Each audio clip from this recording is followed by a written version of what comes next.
எல்லாரையும் ஒருமைப்படுத்துகிற திறமை ஒரு லீடருக்கு இருக்கணும். அப்புறம் வந்து ability to delicate the power with responsibility.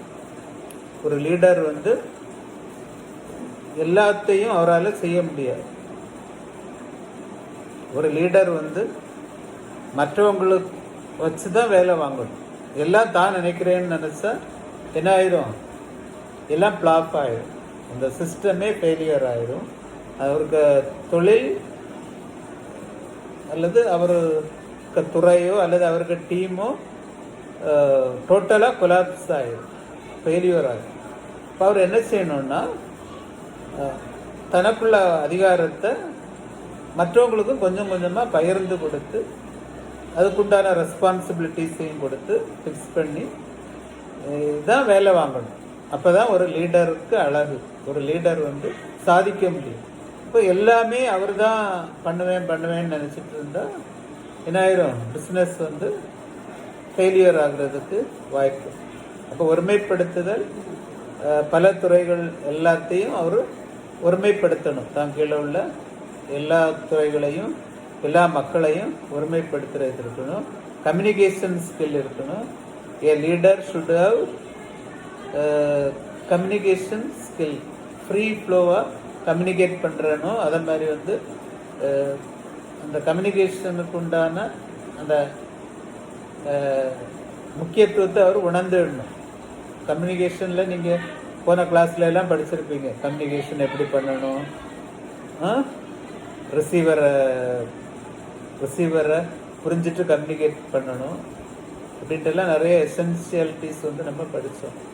இப்போ அதன்படி இவர் கம்யூனிகேட் பண்ணணும். செல்ஃப் அவேர்னஸ், அவரை புரிஞ்சு வச்சுக்கணும். லீடர் வந்து தன்னையே புரிஞ்சு வச்சுட்டா தான் அவர் ஒரு நல்ல லீடராக இருக்க முடியும். அப்புறம் வந்து கிராட்டிடியூட், ஒரு நன்றி உணர்வோடு வந்து அவர் செயல்படணும். அப்புறம் வந்து லேர்னிங் எபிலிட்டி இருக்கணும், அல்லது understanding the position R understanding the situation. ஒரு சிச்சுவேஷனில் என்ன நடந்துங்கிறத அண்டர்ஸ்டாண்ட் பண்ணுறதுக்குள்ள கெப்பாசிட்டி வந்து ஒரு லீடருக்கு இருக்கணும்.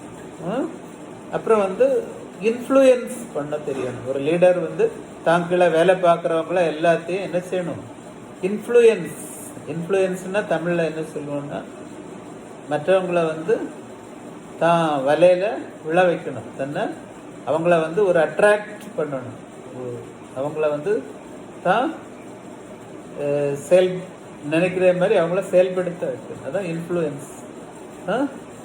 தன்னை ஃபாலோ பண்ண வைக்கணும். அப்புறம் வந்து கரேஜ் இருக்கணும். ஒரு லீடருக்கு வந்து நல்ல கரேஜ், தைரியம் இருக்கணும்.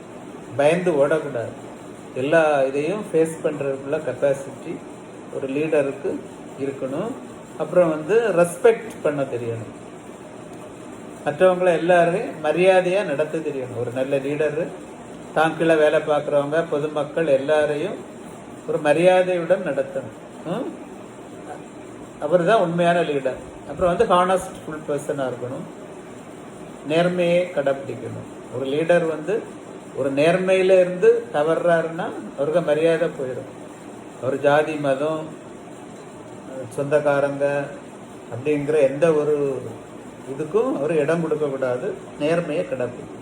அவர் நெக்ஸ்ட்டு வந்து அவர் ஒரு கிளாரிட்டி இருக்கணும். என்ன பண்ண போகிறோம், என்ன முடிவு எடுக்க போகிறோங்கிறதுல எப்போதும் வந்து ஒரு கிளியராக இருக்கணும் ஒரு லீடர். அப்போ தான் அவர் நல்ல ஒரு லீடராக வர முடியும். அதை பண்ணலாமா இதை பண்ணலாமான்ட்டு சில ஆட்கள் எப்போதும் குழப்பத்திலே இருப்பாங்க. அவங்க எல்லாம் லீடராக வர முடியாது. இந்த ட்ரையல் அண்ட் எரர் மெத்தட் மாதிரி எந்த விஷயம்னாலும் அவர் வந்து ஒரு கிளியர் ஐடியாவோடு இருக்கணும். அப்புறம் வந்து லீடர் சுட் பி எ கம்பாசினேட்னா மற்றவங்களையும் அவர் புரிஞ்சு விடணும். அவங்க கஷ்ட நஷ்டங்களை புரிஞ்சுடணும். அப்புறம் டிசிஷன் மேக்கிங்கில் வந்து அவர் ரொம்ப இதாக இருக்கணும், ஆக்டிவாக இருக்கணும். அப்புறம் சேலஞ்சஸை ஃபேஸ் பண்ணணும். அப்போ இதெல்லாம் வந்து ஒரு லீடருக்கு உண்டான குவாலிட்டிஸ். இப்போ உங்களை பரிசையில் கேட்பாங்க, what are the essential qualities of the leaders. அப்புறம் வந்து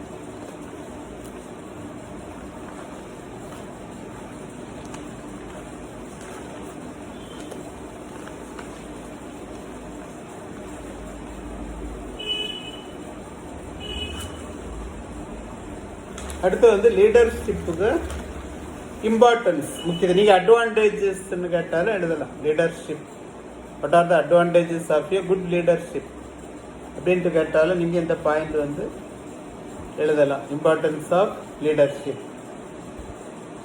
அதில் வந்து ஒன்று இனிஷியேட் ஆக்ஷன். அவர் எப்போதும் ஒரு லீடர்ஷிப் வந்து இருந்தால், அது நல்ல ஒரு லீடர்ஷிப் இருந்தால் தான் ஆக்ஷனை தொடங்கி வைக்க முடியும். ஒரு ஆக்ஷனை இனிஷியேட் பண்ணுறது, முதல்ல ஆரம்பித்து வைக்கிறது ஒரு லீடர் தான்.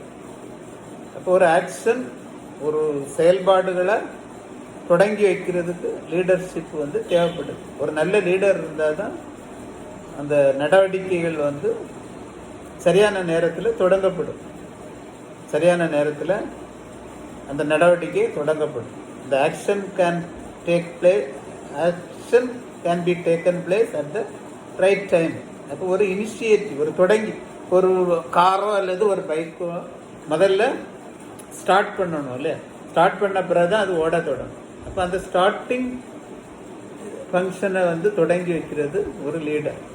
ஒரு லீடர்ஷிப் இருந்தால் தான் இந்த பிள்ளையார் சொல்லி போடுறதுன்னு சொல்லுவோம் இல்லையா, அந்த வேலையை ஒரு லீடர் தான் ஆரம்பித்து வைக்க முடியும். ஒரு லீடர்ஷிப் இருந்தால் தான் முடியும். இப்போ initiate of any action is only in the hands of the leader. Leader இருந்தால் தான் ஒரு பணியை, ஒரு அல்லது ஒரு செயலை வந்து தொடங்க முடியும். அப்புறம் வந்து மோட்டிவேஷன் ஆஃப் எம்ப்ளாயீஸ். இப்போ எம்ப்ளாயீஸை மோட்டிவேட் பண்ணுறதுக்கு உண்டான முக்கியமான பொறுப்பு வந்து லீடர்ஸ் தான். யாருக்கு யார் என்ன தேவை, எதனால் எதை கொடுத்தா மோட்டிவேஷன் ஆவாங்க.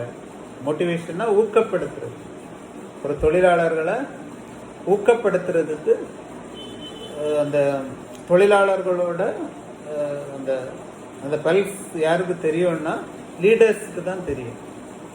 இப்போ அந்த லீடர்ஸ் தான் சொல்லணும், எனக்கு துறையில் என் கீழே இத்தனை தொழிலாளர் இருக்கிறாங்க, அவங்களுக்கு என்ன டிமாண்ட் இருக்குது, அவங்க எதை கொடுத்தா மோட்டிவேஷன் ஆவாங்கிறத சொல்கிறது லீடர்ஸ்.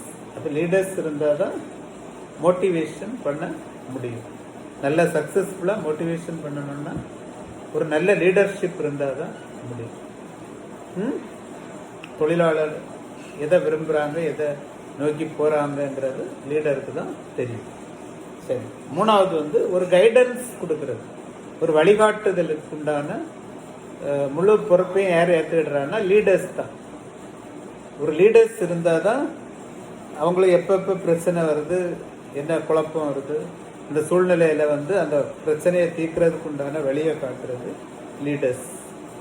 லீடர்ஸ் இருந்தால் தான் providing guidance at the right time.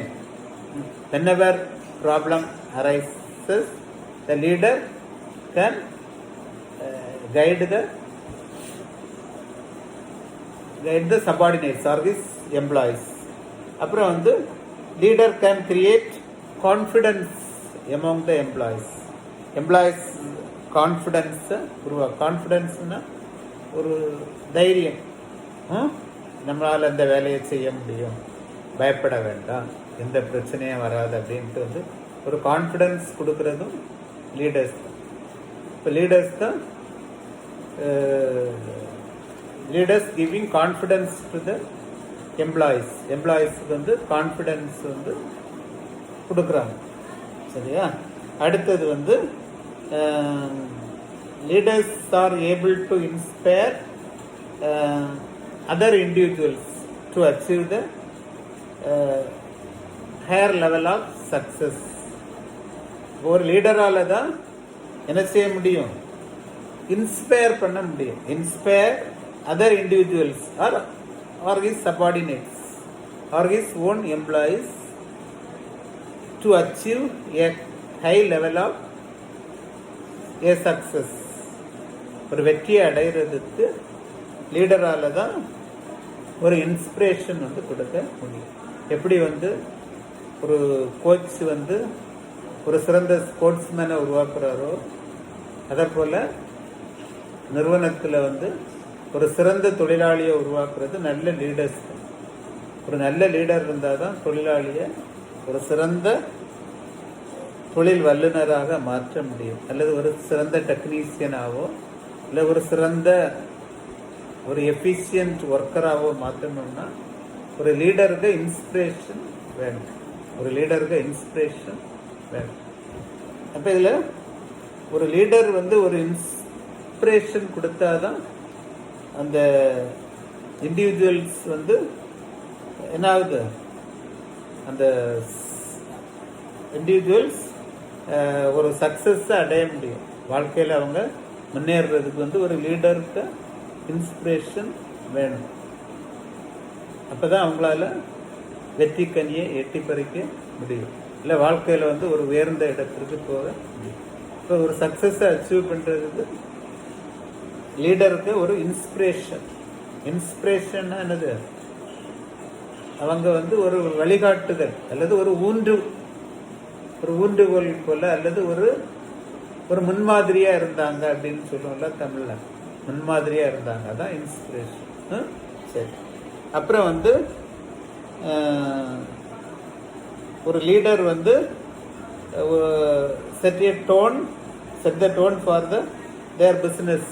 அவங்க பிஸ்னஸ் வந்து பல ஆட்கள்கிட்ட கான்டாக்ட் வச்சுருப்பாங்க,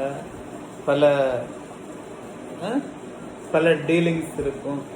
எல்லாத்துக்கும் வந்து ஒரு டோனை செட் பண்ணுறது வந்து ஒரு லீடருக்கு வேலை. அவர் தான் ஒரு அந்த லெவல் எப்படி இது பண்ணணும், எப்படி ஃபார்வர்ட் பண்ணி போகணும் பிஸ்னஸ்ஸு, எந்த இடத்துல ஸ்லோ பண்ணணும், எந்த இடத்துல ஸ்பீடாக பண்ணணும், எப்படி வந்து அப்ரோச் பண்ணணும், அது அடுத்தது என்ன ஸ்டெப்பை அடி எடுத்து வைக்கணும், எல்லாத்தையும் செட் பண்ணுறது வந்து லீடர். அதான் set the tone for their business. அடுத்தது வந்து central leadership is essential to ensure that everyone is on the same path. எல்லாரும் ஒரே வழியில் போகிறாங்கிறத தீர்மானிக்கிறதுக்கு வந்து ஒரு சென்ட்ரல் லீடர்ஷிப் வந்து தேவைப்படுது. Central leadership. அப்போ ஒரு நிறுவனத்தில் வந்து ஒரு தலைமை லீடர் வந்து இருக்கணும். அப்போ அவர் தான் எல்லாரும் நம்ம அந்த ஒரே வழியில் அல்லது அந்த ஆர்கனைசேஷன் கொடுத்துருக்க அந்த சார்ட் படி எல்லாரும் போயிட்டு இருக்கிறாங்களா அப்படிங்கிறத தெரிகிறதுக்கு வந்து ஒரு சென்ட்ரல் லீடர்ஷிப் வந்து தேவைப்படுது. அவங்க தான் அந்த கோஆர்டினேட் பண்ணுறது எல்லாரும். அப்போ எல்லாரும் central leadership ensure that everybody is working according to their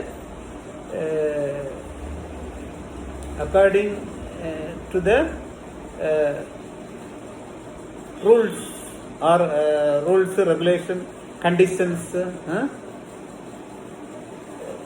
அல்லது அந்த பிரிஸ்கிரைப்டு நார்ம்ஸில் வந்து எல்லா தொழிலாளர்களும் போய்கொண்டிருக்கிறார்களா. ஏற்கனவே நிறுவனம் gives some organization gives some guidelines or rules or regulations. So the central leaders ensure that everybody is working according to the rules and regulations. The rules and regulations படி அல்லது அந்த டிசைர் பாத்தில் போயிட்டு இருக்கிறாங்களா, அந்த டார்கெட்டை அச்சீவ் பண்ணுறாங்களா, பிரச்சனை இல்லாமல் போயிட்டுருக்காங்க, யாராவது டைவெர்ட் பண்ணுறாங்களா, அதெல்லாம் பார்க்குறதுக்கு ஒரு சென்ட்ரல் லீடர்ஷிப் தேவைப்படுது. எல்லா துறைகளும் அவங்க அந்த அந்த பட்ஜெட் படி நடக்கிறாங்களா அல்லது ப்ரீ பிளான் படி நடக்கிறாங்களான்னு பார்க்குறதுக்கு ஒரு சென்ட்ரல் லீடர்ஷிப் வந்து தேவைப்படுது. அதனால லீடர்ஷிப் வந்து எல்லா வழியிலையும் தேவை தான். லீடர்ஷிப்பு எல்லா வழியிலையும் தேவை. ஒரு லீடர்ஷிப் இருந்தால் தான் ஒரு ஆர்கனைசேஷன் வந்து சக்ஸஸை அடைய முடியும். நல்ல லீடர்ஷிப் இருந்தால் தான் எல்லா எம்ப்ளாயீஸும் அந்த சரியான வழியில் போவாங்க. இப்போ அதை என்ஷூர் பண்ணுறது யாருக்கு வேலைன்னா ஒரு சென்ட்ரல் லீடருக்கு வேலை.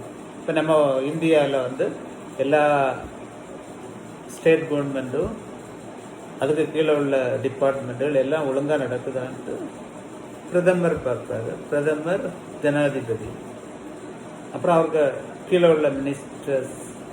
அதே போல தான் இங்கேயும் லீடர்ஷிப்பை வந்து சென்ட்ரல் லீடர்ஷிப் வந்து இருந்தால் தான் எல்லாரும் அந்த சேம் பாத்தில் போயிட்டுருக்காங்களா, ஒரே வழியில் போயிட்டுருக்காங்களான்ட்டு புரிய முடியும். அடுத்தது வந்து சரியான ஆளை வேலைக்கு எடுக்கிறதுக்கு லீடர்ஷிப் தேவைப்படும். Leadership is essential to select the right person for the right job. சரியான ஆளை வேலைக்கு எடுக்கிறதுக்கும் லீடர்ஷிப் வந்து தேவைப்படுது. அப்புறம் வந்து லீடர்ஸ் தான் அந்த நிறுவனத்துக்கு ஸ்போக் பர்சன். லீடர்ஸ் தான் நிறுவனத்துக்கு ஸ்போக் பர்சன். அப்படின்னா என்ன அர்த்தம்? வெளி உலகத்துக்கு நிறுவனத்தை பற்றி உண்டான செய்திகள் எல்லாத்தையும் வெளியே கொடுக்கறது லீடர்ஸ் தான். அடுத்தது வந்து லீடர்ஸ் வந்து மேட்ச் பண்ணுறாங்க அல்லது கோஆர்டினேட் பண்ணுறாங்க. எம்ப்ளாயீஸ் நீட்ஸையும் ஆர்கனைசேஷனல் நீட்ஸையும் கோஆர்டினேட் பண்ணுற வேலை வந்து லீடர் தான் முக்கியமான இம்பார்ட்டன்ஸ். ஒரு லீடர் வந்து ஏன்னா எல்லாருமே வயிற்று பிழைப்புக்கு தான் வேலைக்கு வராங்க. சம்பளம் வாங்கி தனக்கும் தான் குடும்பத்துக்கும் சாப்பாட்டுக்கு தான் வேலைக்கு வராங்க. அது கிடைச்ச பிறகு ஃபர்தராக என்ன நினைப்பாங்க?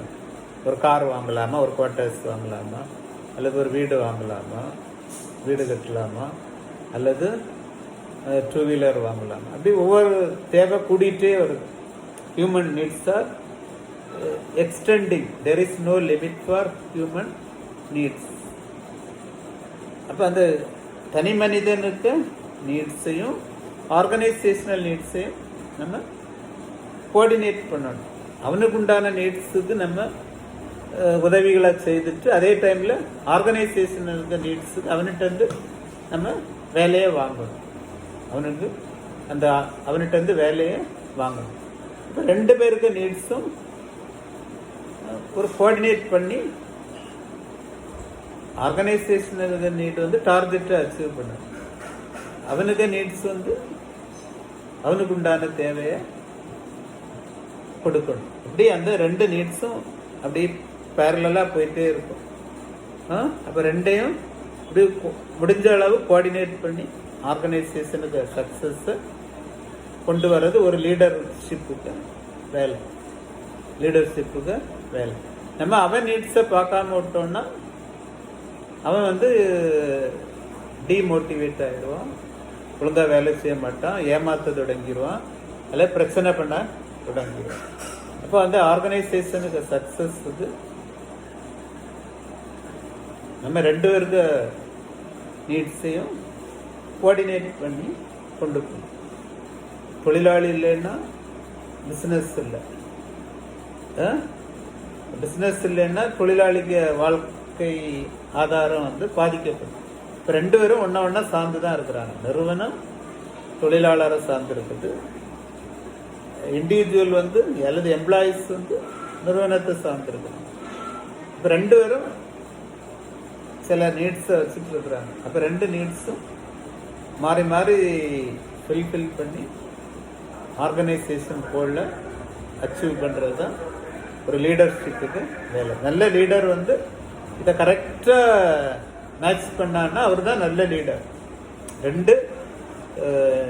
2 பேருடைய நீட்ஸையும் நிறுவனத்துக்கு நீட்ஸையும் எம்ப்ளாயீஸ் நீட்ஸையும் கோஆர்டினேட் பண்ணி ஒரு சக்ஸஸ் ரூட்டில் கொண்டு போனால் தான் ஒரு லீடர்ஷிப்புக்கு வெற்றி அதில் தான் இருக்கும். ஒரு லீடர்ஷிப்புக்கு வெற்றி அதில் தான். அப்போ அவர் வந்து ரொம்ப பக்குவமாக ஒரு முதிர்வு, ஒரு மெக்னானிமஸோட ஒரு முடிவெடுக்கணும் 2 பேருக்கு.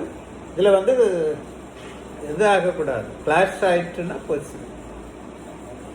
அதனால கரெக்டாக அவர் முடிவெடுக்கணும். ஒரு லீடர் வந்து கரெக்டாக முடிவெடுக்கணும். அப்புறம் வந்து அனதர் இம்பார்ட்டன்ஸ் வந்து ஒரு பொறுப்புகளை வந்து டெலிகேட் பண்ணுறதும் லீடர்ஸ் தான். பவரும் கொடுக்குறாரு, பொறுப்புகளை தன் கீழே உள்ளவங்களுக்கு டெலிகேட் பண்ணுறதுக்கும் அவர் தான் பொறுப்பு. அப்புறம் வந்து அவர் வந்து சாட்டிஸ்ஃபேக்ஷன், அந்த எல்லா எம்ப்ளாயீஸுக்குள்ளாலையும் ஒரு திருப்தியை அவர் வந்து ஏற்படுத்துகிறாரு. அப்புறம் வந்து ஒரு நல்ல முறையில் வந்து அவர் தான் உருவாக்குறாரு. ஆர்கனைசேஷனுக்குள்ளால ஒரு நல்ல முறையில் உருவாக்குறதும் லீடர்ஸ் தான். அப்போ இதெல்லாம் இம்பார்ட்டன்ஸ் அல்லது அட்வான்டேஜஸ்ன்னு கேட்டாலும் நீங்கள் இதை எழுதலாம். லீடர்ஷிப்புக்கு அட்வான்டேஜஸ்ன்னு கேட்டாலும் இதை நீங்கள் ஆன்சர் பண்ணலாம். சரி, இனி வந்து நாளைக்கு பார்ப்போம்.